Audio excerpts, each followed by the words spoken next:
Les amis, bonsoir. Les amis, je vous salue. Depuis hier, par des amis interposés, j'ai écouté le ping-pong entre Joseph Takeli, ministre de la Communication du gouvernement Ben Diagba, et Tchewulu Lawson, qui entre-temps s'était très fortement rapproché de l'ex-ministre démissionnaire Antoine Nadjombe. Dans le fond, comme dans la forme, il paraîtrait qu'il était seulement ami à Antoine Nadjombe. J'ai écouté abondamment ces deux messieurs et je m'en vais donner ma part de réflexion. Il ne faut plus se laisser narguer, chers amis, chers Togolais. Quand vous écoutez M. Tché Lanson, vous avez devant vous quelqu'un de très habile. Je m'explique. Nous sommes en février 2020. Le Togo va aux élections. Quelques semaines après, le docteur Agbem Kodjo a l'idée, comme toute personne politique normale, de créer son gouvernement. Sur le tas, c'est Antoine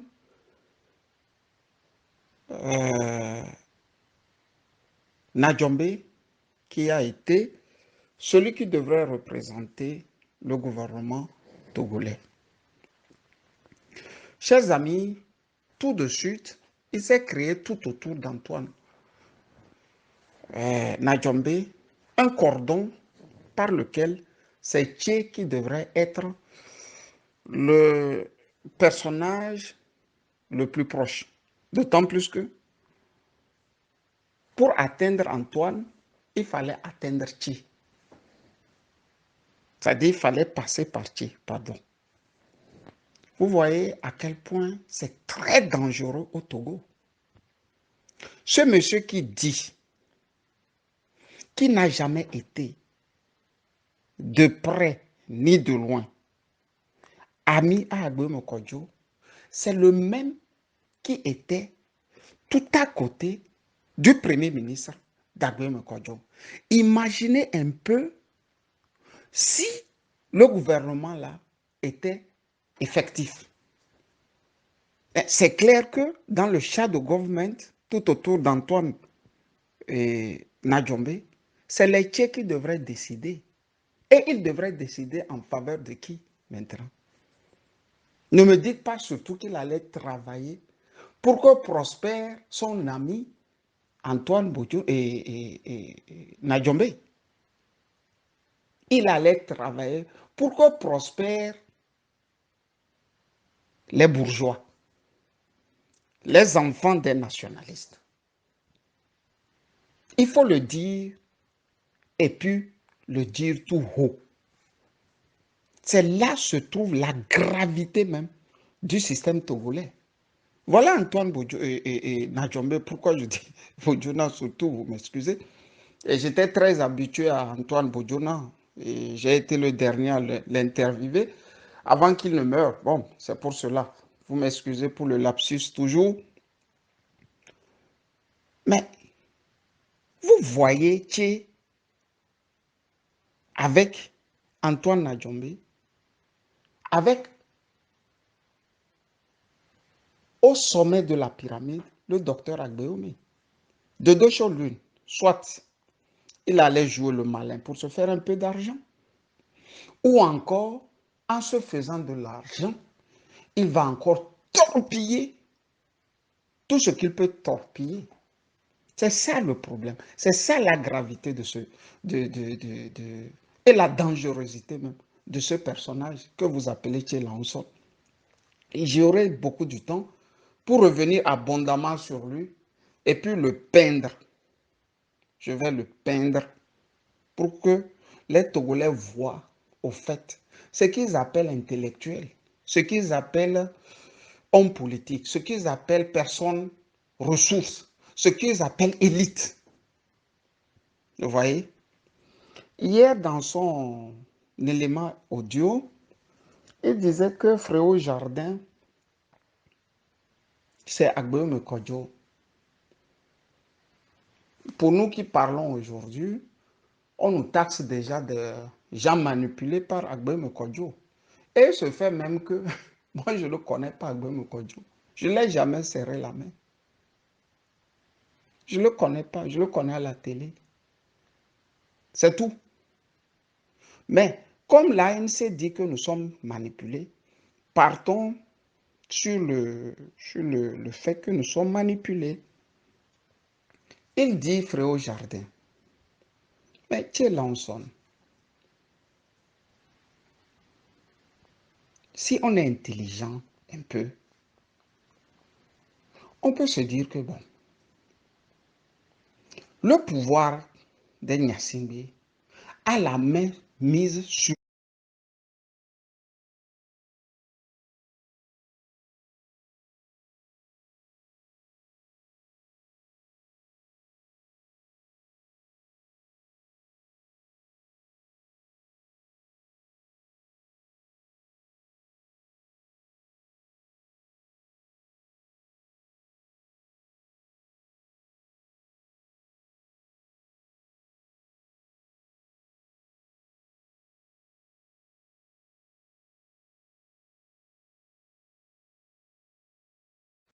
les amis.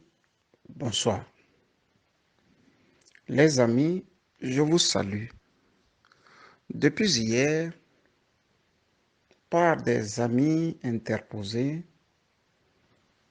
j'ai écouté le ping-pong entre Joseph Takeli, ministre de la Communication du gouvernement Ben Diaba, et Tchewulu Lanson, qui entre-temps s'était très fortement rapproché de l'ex-ministre démissionnaire Antoine Nadjombe. Dans le fond, comme dans la forme, il paraîtrait qu'il était seulement ami à Antoine Nadjombe. J'ai écouté abondamment ces deux messieurs et je m'en vais donner ma part de réflexion. Il ne faut plus se laisser narguer, chers amis, chers Togolais. Quand vous écoutez M. Tché Lanson, vous avez devant vous quelqu'un de très habile. Je m'explique. Nous sommes en février 2020. Le Togo va aux élections. Quelques semaines après, le docteur Agbeome Kodjo a l'idée, comme toute personne politique normale, de créer son gouvernement. Sur le tas, c'est Antoine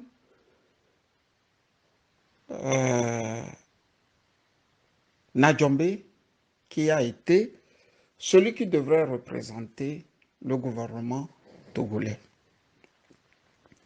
Chers amis, tout de suite, il s'est créé tout autour d'Antoine Nadjombe un cordon par lequel c'est Tché qui devrait être le personnage le plus proche.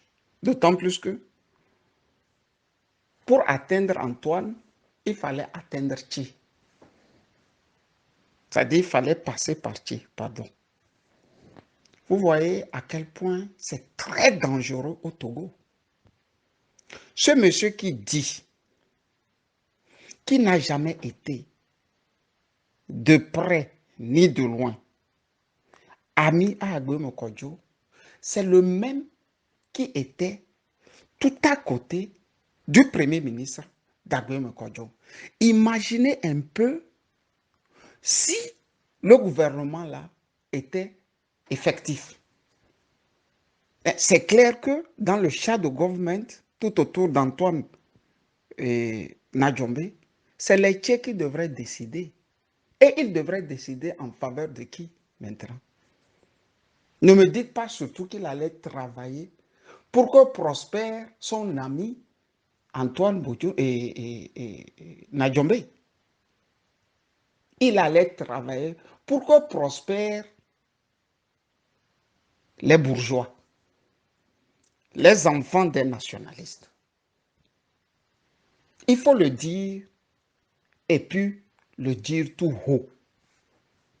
C'est là se trouve la gravité même du système togolais. Voilà Antoine Boudjou et Nadjombe, pourquoi je dis Boudjouna surtout, vous m'excusez. Et j'étais très habitué à Antoine Boudjouna et j'ai été le dernier à l'interviewer avant qu'il ne meure. Bon, c'est pour cela. Vous m'excusez pour le lapsus toujours.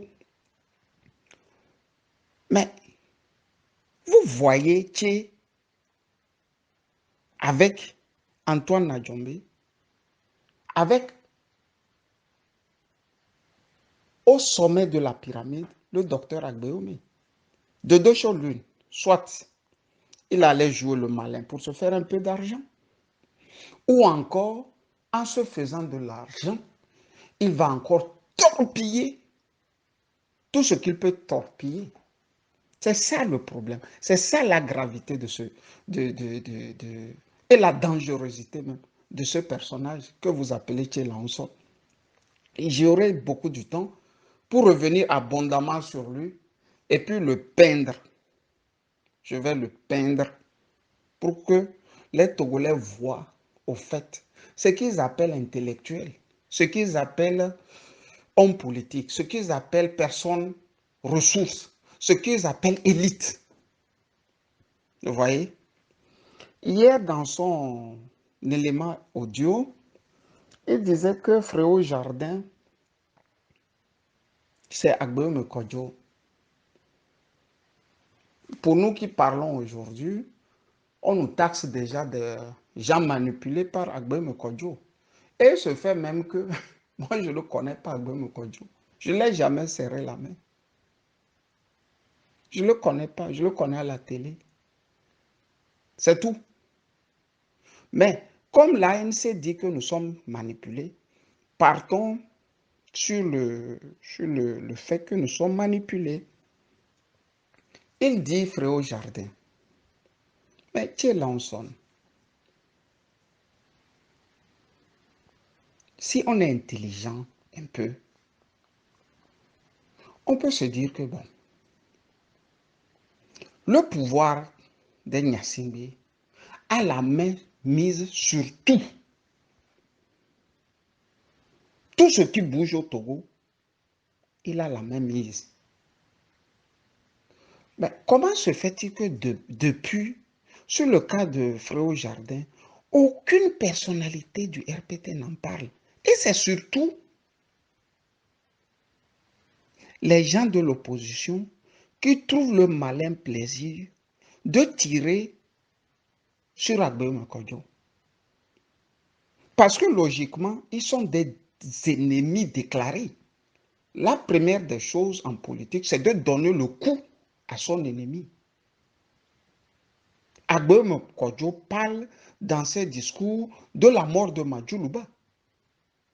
Il dit que justice doit être rendue à Madjoulouba. Toussaint. Mais depuis, aucun du RPT ne dit que justice doit être rendue aussi aux morts de Fréo Jardin.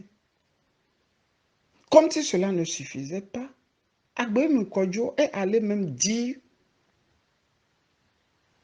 à la face du monde et devant les confrères de Africa 24 qu'il attend toujours qu'on vienne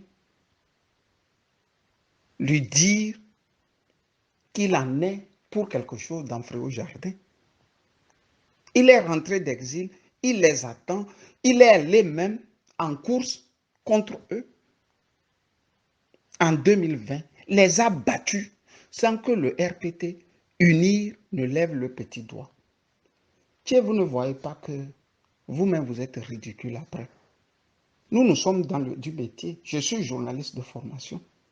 S'il y a quelqu'un qui était intéressé par ce dossier, c'est moi. Tiens, je vais t'aider maintenant. Reprends le livre de Agbebor. Agbebor dit qu'il s'est passé une chose avant le carnage. Nineveh lui a dit une petite question, lui a lancé une petite phrase, pardon. Ça va barder aujourd'hui, ça va chauffer. Agbebor dit qu'il ne comprenait pas. Pardon. Maître Agbebor, pardon, dit qu'il n'a pas compris pourquoi cette sortie du professeur Léopold Nineveh. Je vais encore t'aider. Tiens,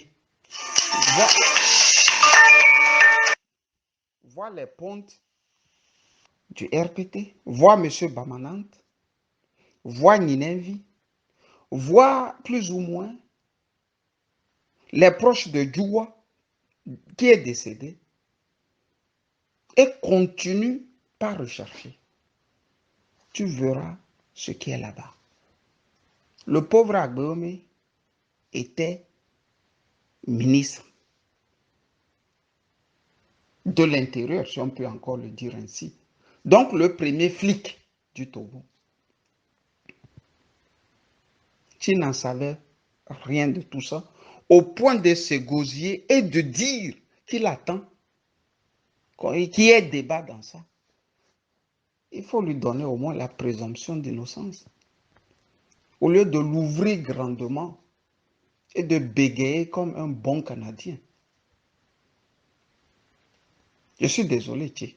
Voilà la vraie version plus ou moins, ou bien un coin de voile que je viens de te lever. Va voir le Paul Nineveh, il est encore vivant. Il sait de quoi il s'agit. Fréau Jardin. Il faut le voir. Il va te dire ce qui se passe. Tertio, maintenant, vous parlez de la gabégie et de tout. Moi aussi, on m'avait dit que Agbebor était un multimilliardaire. C'est comme ça, moi aussi, j'ai cru comme vous. Mais journaliste de mon état, il faut fouiner. Je me rends compte que les petits ministres là de Fort Gnassingbé donnaient peut-être parfois ou aidaient celui que nous prenons pour un multimilliardaire. Comment tu l'expliques? Comment tu l'expliques? Ils sont plus riches que le milliardaire. Quand Talon là a l'argent, nous tous on voit. Pour faire campagne là, il est dans les hélicos. Tu vois? Quand Talon, je ne vais pas aller loin. L'argent là, ça ne fait pas de bruit.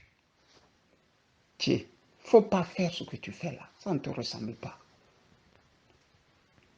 Des fois, je me dis que je veux bien débattre avec toi.